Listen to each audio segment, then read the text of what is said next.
Assalamualaikum warahmatullahi wabarakatuh. Alhamdulillah, alhamdulillahi rabbil alamin. Assalatu wassalamu ala asrafil anbiya'i wal mursalin. Sayyidina wa maulana Muhammadin. Ashhadu an la ilaha illallah wa ashhadu anna Muhammadar Rasulullah. Allahumma salli ala Sayyidina Muhammad Muhammadun musyabihil wal ikram iya wal jalila wal ikram wa tahirin wal mujahidina amma ba'du ibadullah wa itaqullah.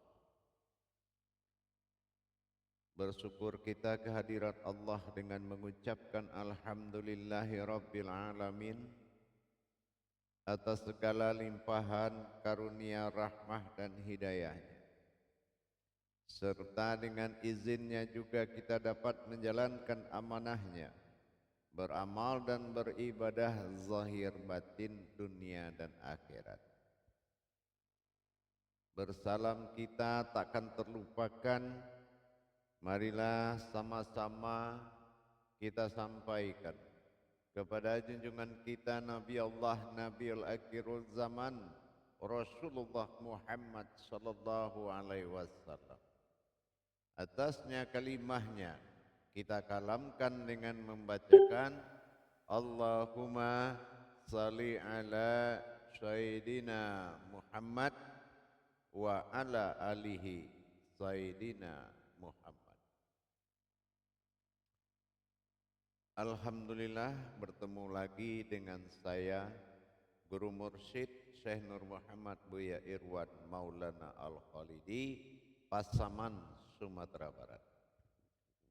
Tentunya dalam makom majelis zikir ma'rifatullah, dalam tayangan YouTube Buya Pasaman Timur, kita selalu berbagi wawasan dan ilmu pengetahuan.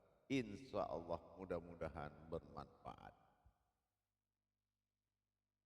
Dalam hal kita berpikir kepada kebenaran, puncak kebenaran bertuhan kepada Allah, tentulah kita harus melihat sisi hakikat, sisi sir rahasia. Karena yang dikatakan berasma Allah itu adalah Tuhan.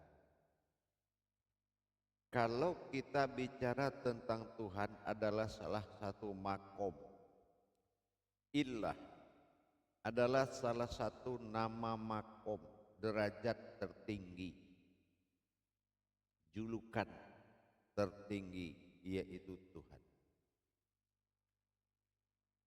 Di balik kita mengenal derajat tertinggi yaitu Tuhan, tentu ada yang menjadi Tuhan. Ketinggian derajat ketuhanan tadi menunjukkan bahwasan di dalam kata Tuhan itu ada yang menjadi Tuhan. Itu yang dikatakan hu atau aku. Kalau kita berbicara kepada aku, maka disinilah awal kaji. Ketunggalan wahidnya adalah pokok inti utama yang harus kita waspadai. Jangan kita menyatakan suatu hakikat tetapi hakikat itu membuat suatu kesalahan, yaitu persekutuan. Salah satu persekutuan itu kita contohkan kepada sifat yang tenggelam atau sifat yang dibinasakan, atau sifat yang hilang dan lenyap. Itu adalah sifat bersekutu bagi Allah Hayyun Baqo yang maha kekal. Jadi penampatan sifat-sifat ketuhanan pada Tuhan dan sifat keakuannya Ini harus kita benar-benar teliti di dalam mengkaji. Kajian harus memiliki dasar-dasar mutlak. Apa dasar mutlak?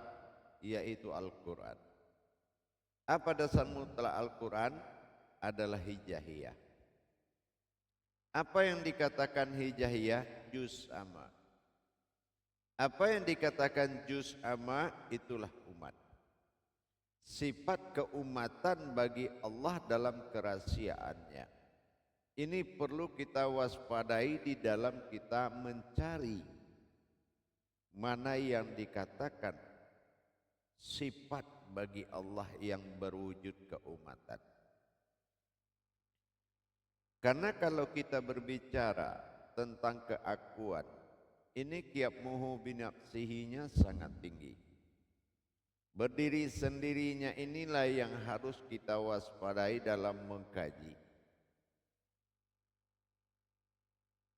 Kebaikan-kebaikan yang kita tempatkan pada sisi ilmu ini bisa menyalahgunakan daripada kemutlakan Tuhan itu. Kalau kita kembali melihat bagaimana Allah menjadikan suatu sifatnya yang akan menyembah kepada dirinya sendiri, Rabbil Alamin, dengan sifat Robnya dan Al-Aminnya. Amin adalah sifat dirinya dan Rob adalah sifat ketuhanannya. Kalaulah tidak sifatnya sendiri yang bernama naf atau batinnya, tidak mungkin kita bisa mendapatkan perjalanan kepada awal diri mula jadi Tuhan ilah ba'dal tunggal. Inilah yang dikatakan haskar. Jadi kalau kita sudah askar atau titik utama sebuah makom ketuhanan yang berwujud manusia, penempatan ilahinasnya benar-benar menjadi suatu kehidupan Tuhan. Dalam mendirikan diri hakikat yang disebut dengan diri batin, tentulah kita harus melebur keberadaan jasmani dulu dalam mata batin atau mata ma'rifat. Kalau kita belum melebur kodrat zahir kita sebagai insaniyahnya Allah, tentu kita belum bisa menjadi kodrat sifat baginya. Kodrat sifat adalah yang dikatakan sifat itu adalah kodrat yang tidak dijadikan dari apa yang ada di langit dan apa juga yang ada di bumi. Ini namanya sifat. Sementara uluhiyah kaji adalah aku, hu. Aku bersifat pada sifatku sendiri. Mana yang dikatakan sifatnya aku sendiri? Alam bersifat kepadaku dan aku bersifat pada alam. Alam sifat dengan sifat itu beda. Alam sifat kodrat iradat ilmu sama basar kalam hayat. Itu dinamakan kodrat sifat. Dan ini menuju kepada sifat batin bagi Allah. Kenapa? Zahiru Rabbi, zahir ini adalah dasar kajian pencarian kepada Tuhan. Ini zahiru Rabbi. Dan batinul abdi yang hakikat pencarian diri tentang keumatan. Zahiru wal batinu dihimpun menjadi satu. Zahiru zahir alif domah'u, batinu alif domah'u di belakangnya menandakan sir dua-duanya, yaitu domah'u. Kalau domah'u ini sudah muncul, ini menandakan sir, rahasia. Artinya apa? Zahirnya terbuat dari rahasia dan batinnya pun terbuat dari rahasia. Apa zahir yang terbuat dari rahasia dan batin yang terbuat dari rahasia? Inilah yang kita katakan zahiru wal batinu. Zahir itu juga yang batin, batin itu juga yang terlihat zahiru. Jangan lagi ada keterpisahan dari kalam tersebut karena sifat Allah alapa menyatukan. Kalau kita belum bisa iman kita melihat kepada dua arah menjadi satu, ini kita belum memiliki kemampuan tauhid. Kemampuan tauhid adalah sahadat ahad. Bagaimana kita sahadat menyatukan sahadah langsung ahad menjadi satu? Tentu dengan kita mengkaji. Ini yang dikatakan tauhid. Mendapatkan diri batin dan mewujudkan batinnya diri. Apa yang dikatakan diri batin adalah diri sifat. Apa yang dikatakan batinnya diri, aku yang bersifat. Aku bersifat pada sifatku sendiri. Aku inilah yang menjadi batinnya diri batin. Diri batin adalah diri sifat.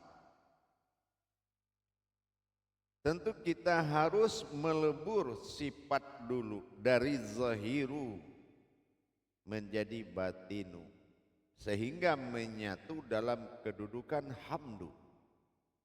Hamdu adalah batin ketuhanannya Allah. Mana hamdu yang dikatakan batin ketuhanannya Allah adalah zahiru wal batinu yang telah menjadi satu.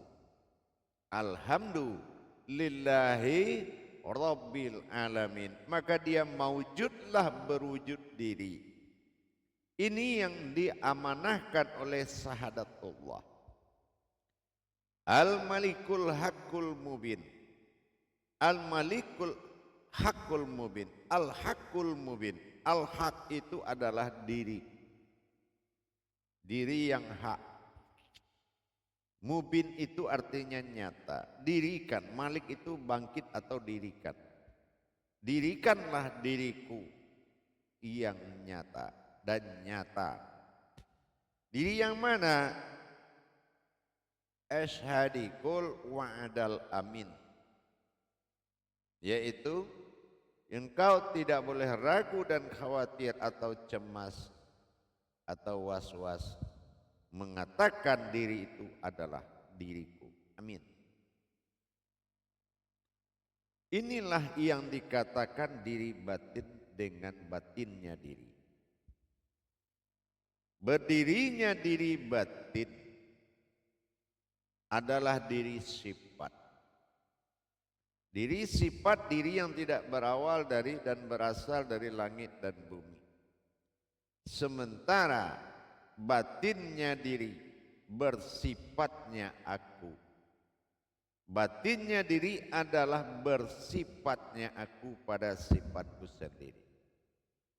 Bersifat itu apa? Bertingkah. Bersifat itu bertingkah. Jadi kalau sudah bertingkah aku pada sifatku sendiri, kan jadi dua dia. Maka nyatalah aku pada zatku dan batin yang terlihat. Maka nyatalah aku pada zatku yang terlihat. Nah, inilah yang dikatakan amruhu, yaitu penampakan ruh atau penampakan hayat. Maka dikatakan manusia itu nas. Karena nas ini artinya sin. Sin itu kalamnya atau sin dikatakan hayat atau hidup. Ilahin nas. Nah, wujud Tuhan yang hidup. Wujud, bukan wujud dan bukan maujud, tapi wujud. Pemahaman inilah yang paling penting menjadi dawaman 24 jam. 24 jam dalam wujud Allah. Ini yang diminta sama Allah. 24 kalam syahadat menyatakan asyhadu an la ilaha illallah wa asyhadu anna Muhammadar Rasulullah. Ada wujud yang maujud, ini satu. Bukan wujud beda, maujud beda, tetapi ada wujud yang maujud, ini satu. Laksana kita mengatakan diri kita ada dan berbentuk, berupa-rupa. Inilah iman Allah. Inilah yang dikatakan imannya sudah mendekati imannya Allah. Beriman kepada Allah dengan mengimani wujudnya. Maka disinilah kenaikan-kenaikan derajat terjadi pada hidup dan kehidupan kita sebagai insannya Allah. Insan adalah wujud yang menikmati, dinamakan si baharu. Si baharu adalah kodrat yang menikmati dan merasakan dan yang mengalami. Dengan demikian nilai dari kodrat ini adalah dirinya. Ini yang dikatakan disebut diriku, nafsahu. Hadirin pada hari ini, kaum muslimin dan muslimat dimanapun berada. Apapun kebaikan yang kita lakukan dalam amalia, meskipun hari-hari kita penuh dengan perbuatan kebaikan, tapi kalau kebaikan itu belum menuju kepada kebenaran, maka kita tidak akan mengalami, menikmati dan merasakan, apalagi mengingat. Itu tambah tidak mungkin. Dengan kita meningkatkan iman kita kepada Allah, mendirikan diri batin, ini adalah wajib, disebut diri fana. Mendapatkan batinnya diri, ini kodratnya mutlak, wajib dan mutlak, yaitu aku bersifat. Digabungkan bersifat dengan sifat menjadi kodrat zat zahiru wal batinu yang disebut aku. Aku dalam masa keinsananku, aku dalam masa ketuhananku, aku dalam masa aku adalah aku. Ini satu kesatuan. Pembungkus dari kodrat itu dinamakan diri batin. Hidupnya, hayat dari kodrat diri batin adalah batinnya diri. Bertemunya sifat dengan bersifat, ini menjadikan suatu gerakan zat yang memperlihatkan hayat. Inilah yang dikatakan batin terlihat. Sifat daripada batin disebut dengan an, dan sifat terlihat bagi batin disebut dengan am. Inilah yang selalu kita bahas dalam tayangan-tayangan sebelumnya. Na adalah keakuan Tuhan pada diri. Ingat, na adalah keakuan Tuhan pada diri. An, batin Tuhan. Am, yang terlihat. Na an am, ta'ala adalah Tuhan. Ihim berupa diri. Disinilah kenyataan kajian tersebut menjadi amalan 24 jam dengan aras dan qudsi. Caranya mendirikan rasa dan pandangan. Insya Allah, kalau berbicara tentang Tuhan adalah kenyataan utama, bukan dicari dulu baru nyata. Hadirin dan hadirat, kaum muslimin dan muslimat dimanapun berada, jamaah rahimakumullah. Keakuan ini yang disebut dengan kalamna, ini menunjukkan segala ketuhanan dengan zahiru wal batinu. Perpaduan zahiru wal batinu tadi, zahir itu juga yang batin, batin itu juga yang zahir. Ini am'an, ini adalah penampakan batinnya Allah disebut dengan diri sifat. Layaknya kodrat hakikat Allah pada diri ini dikatakan dengan nasun, yaitu nas itu hayat kehidupan dan on ini bersifat batin atau bersifat. Ini dikatakan fatihatun nasun. Inilah kodrat al-fatihah yang sebenarnya tajalli batin Tuhan dalam hidup.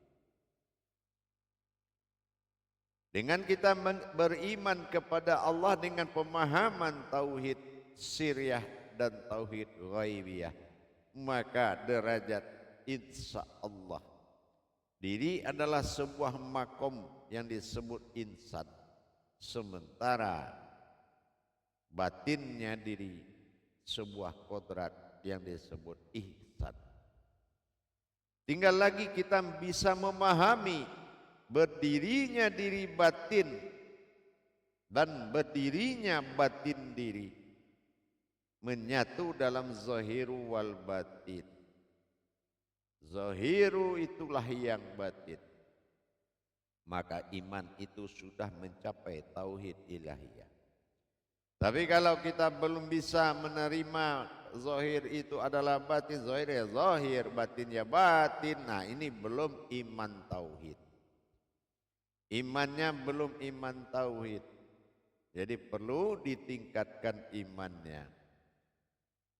Kalau iman kita belum menuju Allah, imanullah, maka semua akan dibantah oleh akal dan nafsu kita. Waspadailah, sesungguhnya agama dijadikan Allah sangat menyulitkan. Tetapi kesulitan beragama inilah yang membuat kita diselamatkan oleh Allah dari kejaran akal dan nafsu kita. Maka ditingkatkan dari tauhidin mengimani adanya Allah dan Muhammad, dua kodrat. Maka ditingkatkan kepada ilmu, di atas iman ada ilmu yang berkodrat tauhudun. Apa yang dikatakan tauhudun? Allahudun wal Muhammadun, lenyap di dalam la maujudun. Itu yang dikatakan tauhudun, berdirinya diri yang satu.